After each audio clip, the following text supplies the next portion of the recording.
बोलो जयकारा बोल मेरे श्री गुरु महाराज जी की जय।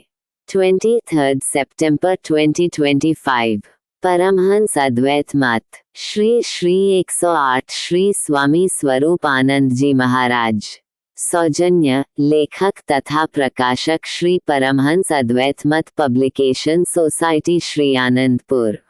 कंपाइल्ड बाय स्कडेवान। आज का पाठ आगे पेज 216 से 218 तक।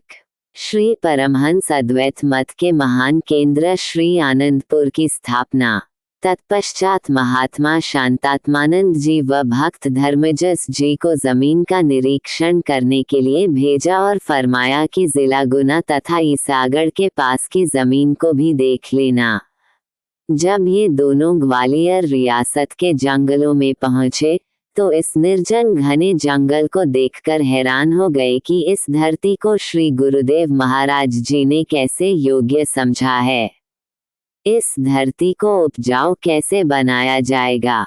इस कठोर तथा पथरीली भूमि को सरकार भी उपजाऊ बनाने में असमर्थ है। जिला ग्वालियर, शिवपुरी तथा जिला गुना की सब जमीन चक जो बिकाऊ थी, ग्वालियर राज्य के कर्मचारियों ने इनको दिखाई। कहीं पहाड़, कहीं पत्थर, कहीं घने वन तथा पानी के न होने का सब वृतांत श्री गुरुदेव महाराज जी के श्री चरणों में लिख दिया।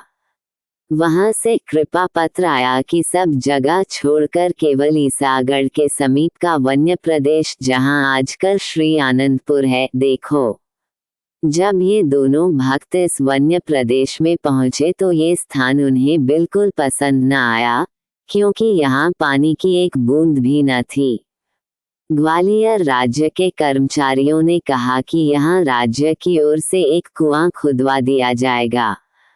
महात्मा शांतात्मानंद जी व भक्त धर्मजस जी ने श्री आनंदपुर की भूमि का भी सारा हाल श्री चरणों में लिखा कि यहाँ जंगल ही जंगल है, पथरीली और बंजर भूमि है, पानी भी नहीं है। ईसागढ़ यहाँ से 3 मील की दूरी पर है।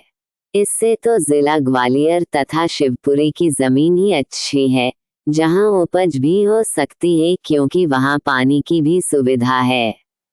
शहर भी साथ में ही है। इनका पत्र श्री चरणों में पहुँचते ही वहाँ से कृपा पत्र आया कि ग्वालियर, शिवपुरी वाली जगह को छोड़कर केवल ईसागढ़ के समीप की जगह ही लेनी है। इस जगह को लेने का निर्णय हो गया। राज्य कर्मचारियों से श्री आनंदपुर, शांतपुर, कुलवार की सीमाबंदी करवाई गई और श्री चरणों में विनय पत्रिका लिखी गई कि डिपॉजिट के लिए धनराशि किसी के हाथ ग्वालियर भेजी जाए। तब वहां से श्री स्वामी जी, श्री चौथी पातशाही जी महाराज व महात्मा ध्यान योगानंद जी धनराशि लेकर ग्वालियर पहुंचे।